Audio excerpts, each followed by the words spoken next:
Well, thank you, friend. Shabbat Shalom. Greetings to you all. Now, this was another week of big events. Let's all send healing, love, prayers, donations. Everybody who felt the devastation of Harvey. It's probably the closest to what ancient man felt when the Great Deluge hit. It's unfortunate that any lives are lost. But the fact so few lives were actually lost with the volume of people affected is a testament to man's readiness and resilience. The devastation might have come in a day or two, but the rebuilding of life and community can take years. And if you've never been in a flood, believe me, you never want to be. And this week also marked the beginning of the Hajj, the annual Islamic pilgrimage to Mecca, the birthplace of the Prophet Muhammad in Saudi Arabia. It began on Wednesday, August 30th, and continues for 5 or 6 days.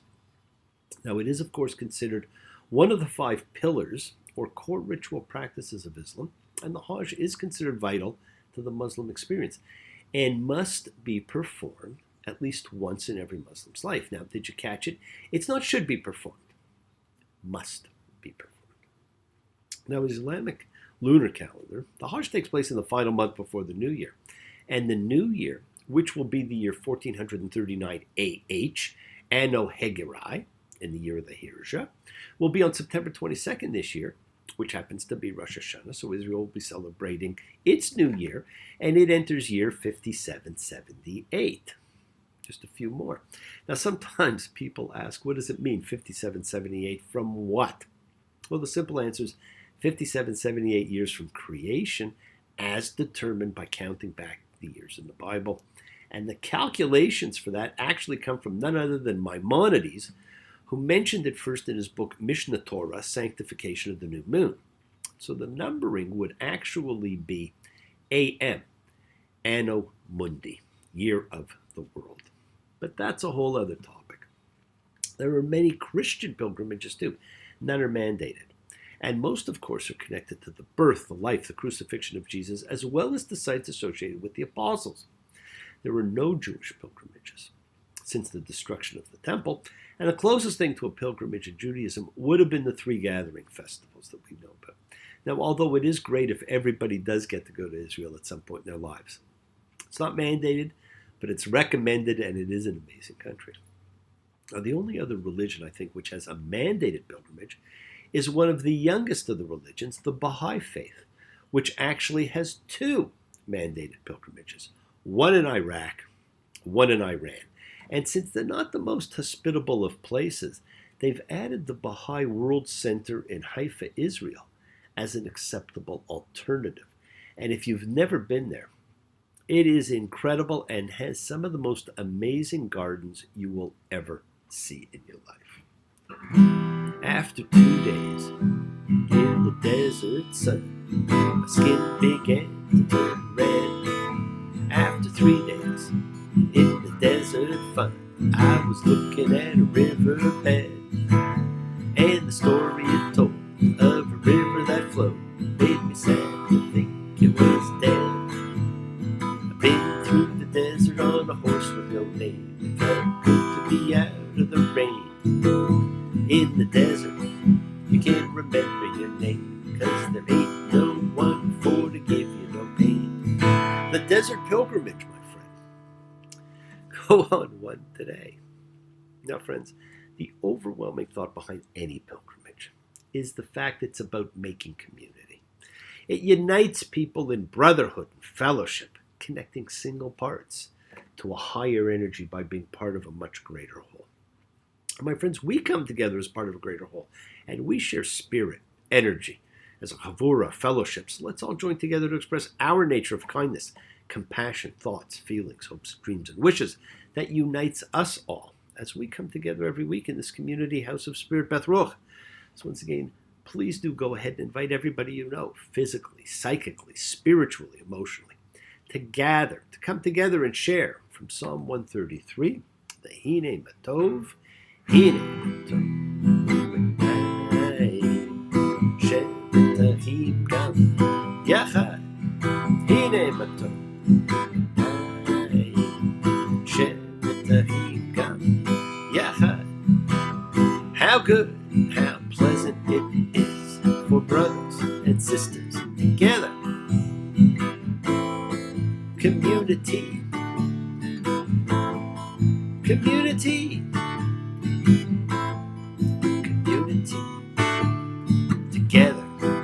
was a community. Let us spread love, goodwill, and fellowship to the entire world. And I wish my friend Adam a wonderful journey home to see his family. And I know he has nothing but love for them. And I hope Nicholas, an Atlantean if there ever were, has a safe trip back across the ocean. Now, I was thrilled the other day to speak with our good friend Sherry as she makes her recovery. It's a day-by-day thing. She felt the energy of love from all of us, and she knows she is in our hearts, our thoughts, our prayers.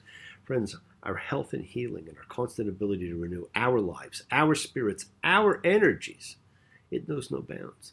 So once again, let's come together and send renewal and goodwill and love and healing to the world. And helping others, we help ourselves. And thinking of the spirits, the souls, the reach of our loved ones, we renew and strengthen our own connection with them and with everyone. So let's send out healing, love, goodwill to all in need of renewal. Let's say special prayers and keep thoughts in mind for all of Harvey's victims, for Mickey, for my dear friend Hillary's partner Andrew, for Marlu's beloved companion, the monkey, for Melissa and Pierre, who I also understand is recovering beautifully, for Lindsay, for Mary, Zachary, Kathy, and Max, for the immortal Juliet, for Rodolfo, who just lost his father, Guadalupe Antonio, and of course for you, for your spirits, for all in need of elevation, of healing, of renewal, the kindness, healing, wishes, goodwill, and love that you all send out circles the world, finding those in need. So thank you, each and every one of you, because spirit, my friends, never dies. Me, Shapira, Avotainu, Makor Chabracha,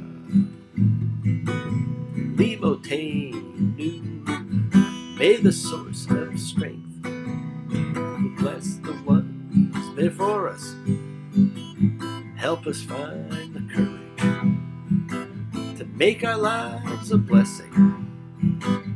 The renewal of body, the renewal of spirit.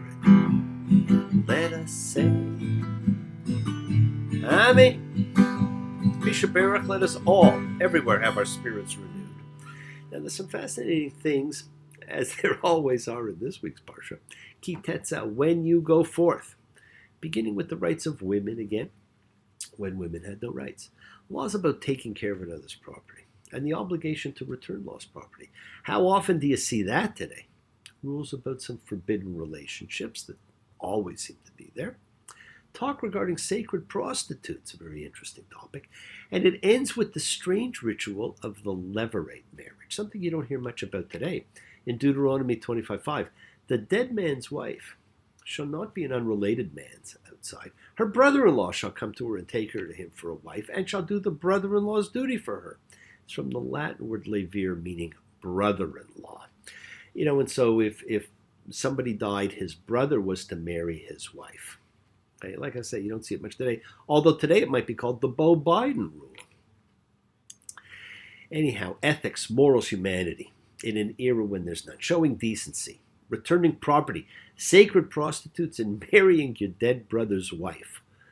All in this little parsha, the ancient world, or is that just the way that the world goes round? I know a guy that's got a lot to lose. He's a pretty nice fellow, kind of confused, got muscles in his head, ain't never been used, thinks he owns half of this town. Starts drinking heavy, gets a big red nose, beats his old lady with a rubber hose, takes her out to dinner, buys her new clothes. That's the way that the world goes around. That was the late great Steve Goodman and John Prine. But none of the rules, the laws, the rituals in any parsha are simply tools to progressively live together without having difficulty. Sometimes we find the rules are strange and hard to really understand. We'll see some of that here, as if that should be a surprise to anyone. In Deuteronomy 21:15, rules of children's inheritances are clarified. And they seem, in some ways, to kind of contradict the lives of the patriarchs. Should a man have two wives? The one beloved and the other hated. Sounds familiar. And the beloved one and the hated one bear him sons, and the firstborn son be the hated ones. It shall be on the day he grants estate to his sons of what he has, he shall not be able to make the beloved one's son the firstborn over the firstborn son of the hated one. Well, basically, there's a structure, and you cannot change it because you feel like it.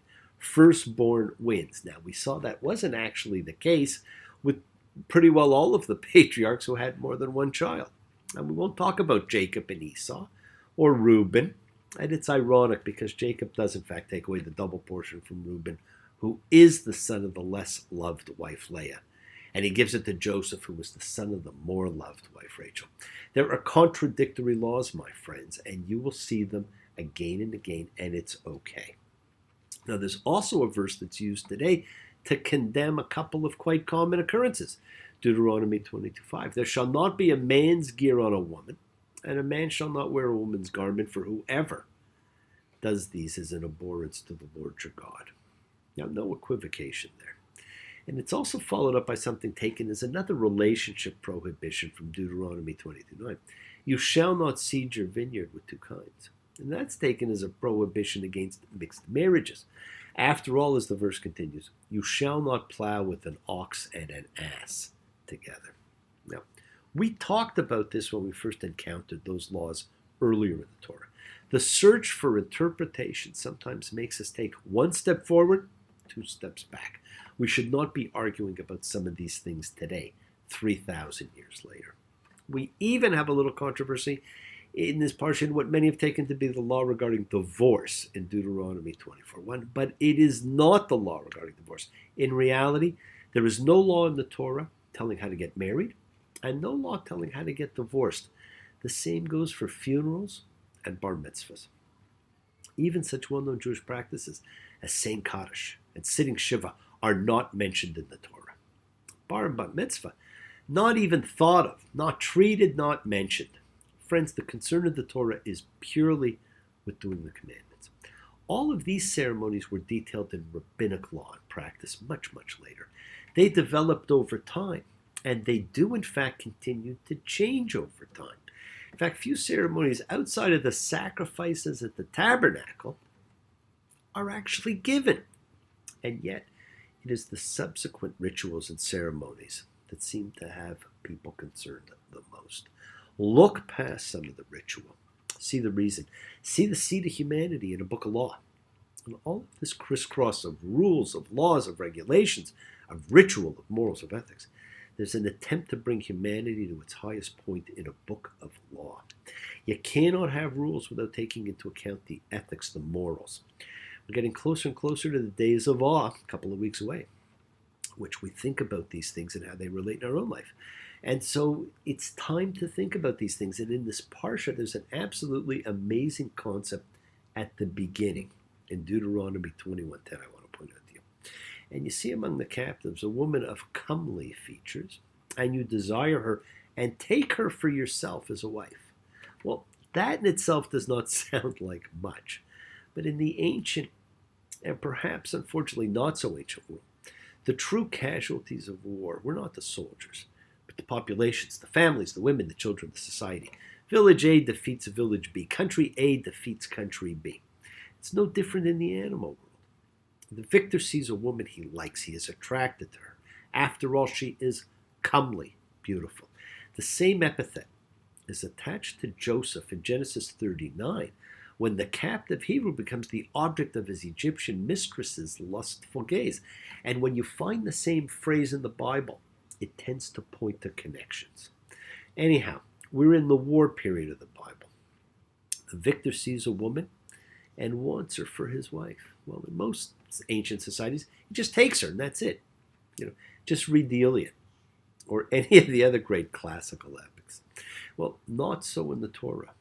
She's just lost her family. She's allowed to mourn for 30 days. I know it's not right to dictate a period for mourning. Penelope mourned 20 years for Odysseus. Still, it's better than the lousy few days we tend to give people off at work for mourning these days. But Egyptian and Israeli society had 30 days as the set duration for all mourning. Well, he loves her. He wants to marry her. But he still has to respect her mourning and more. Have I told you lately that I love you have I told you there's no one else above you? Fill my heart with gladness, take away all my sadness, ease my troubles, it's what you do. Now, what a wonderful love song that is. Well, he could not touch her. It's mandated. Okay, and contrary to one of the most common practices of war, the Israelite soldier is not permitted to rape her. She was to shave her head and cut her nails. Right now, several of the medieval Hebrew commentators really, tortured themselves over that, and they understood this as intended to make her less attractive. Now, that is her captor having been smitten with desire when he first saw her. This beautiful woman may now have second thoughts about her desirability and change his mind. A little buyer's remorse. This was recognition and an inspection and an insertion of ethics and morals into law code. In addition to which, he could never sell her. She did not have the status of a captive. She had the direct status of a wife. Now, what pervades the elements of the law is an extraordinary sensitivity to the humanity of a captured woman. As my good friend Steve's Uncle Gary would say, finally, a little humanity. And here's a book of law that weaves morals, ethics, and ritual together, a true human approach. And friends, continue to look to the words used here. There's so many clues and ties in the words. When you read this, the words used in the chapter for degrading and for letting go are the same words that are used to describe the Egyptians' degrading of Israel and then letting Israel go. And the reason for that is because Israel learns from its experience of enslavement. The Exodus marked Israel not only celebrating its release, but in learning to have compassion for others as well. Humanity and compassion. Yes, the world is sacred. So is everything in it. Express your gratitude, light a candle, make a wish. Celebrate your life and the lives of those you love. Share your feelings with them. Live free, be free, honor your freedom. Be well, be happy, be blessed. Share and honor the light and all who live in the light and continue to shine. Continue to send everybody you know goodwill and love. Pray for peace and freedom for everyone. An end to terror and hatred. Remember, friends, we are a community. We learn together. We celebrate each other. We love each other. We share this right together, men and women equally. Let us send out love, not fear. Send peace, harmony, good healing to all who need it. And please do. Learn to forgive and learn to love. Open your hearts. Honor the relationships of your life. Tell those you love that you love them. Take advantage of the time you have. Enjoy the journey you're on. We take the twists and turns and the patterns that weave through the fabric of our lives in our effort to grow, to learn, to be, to love. So please do love. Now, bless you all. Have a fantastic week. A week of love and light, a week of peace. Examine your intentions. Use them to imprint your will on the universe. Remember, we set in motion everything that happens in our lives. Our intention, our cause, our effect. Everything is linked. As I said, you always have time to forgive and to be forgiven. You have the knowledge of what is good and bad. So acknowledge what you've done wrong to yourself, to God, to any person you've wronged, and then ask forgiveness. And do so with sincerity, accountability, and vulnerability. Forgive those who've hurt you as you learn to be forgiving and be compassionate in your life. Do not stop your journey. Do not stop moving towards your promised land. Keep on dreaming. Keep on being, keep sharing, keep shining, keep teaching. Keep spreading joy and goodwill. Do not follow fear. Follow love, my friends. It's always in front of you. And remember to have faith, an unwavering adherence to principle, just as I have faith in the principle of love and all of you. Act with purity of heart and mind. Despise none, defraud none, hate none. Cherish all. Honor every child of God, every creature of the earth. May all people know peace in the earth. May you nurture kindness and love everywhere you go. Work to be present in the body. Expand your heart, quiet your mind, because the deepest source of real power lies in your consciousness and the ability to be mindful, aware, present in all circumstances. Make the most of your time in this life. Recognize your ability to be a contagion of holiness, to touch and transform the lives around you. You are forever blessed, and you have the ability to bring blessings to everybody you meet, health, love, renewal to everybody you come across. We are all energy. Energy cannot be destroyed. It can only be transformed, so let's transform it into something better. Your words are your power to transform, to love. So be generous with them. Bless others. Bless yourself and love with the heart. We're all part of a greater whole. Now, I'll be away for a few days between now and Rosh Hashanah. to celebrate my wonderful wife's birthday. But I will be back to host the change of season and New Year's services, which I will also post for anyone who wants to understand and celebrate the beginning of the days of awe. For the morning sun in all its glory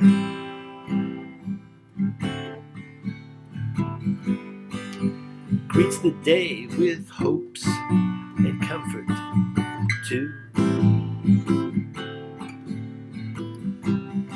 You fill my life with laughter. Somehow you make it better.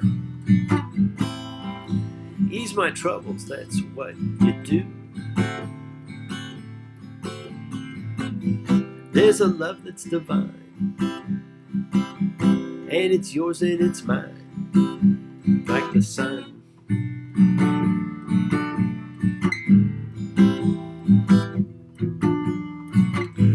At the end of the day, we should give thanks and pray to the one, to the one. We should all give thanks to the one, the great creator of us all. Now spread the blessings you've been given. Embrace love, not fear. Forgiveness, not anger, my friends. The great lesson of life. Be there for someone because someone is always there for you, whether you know it or not. Be happy, be healthy, be kind, be helpful, be loving. Until next time, Shabbat Shalom and blessings to each and every one of you. Take care. Bye.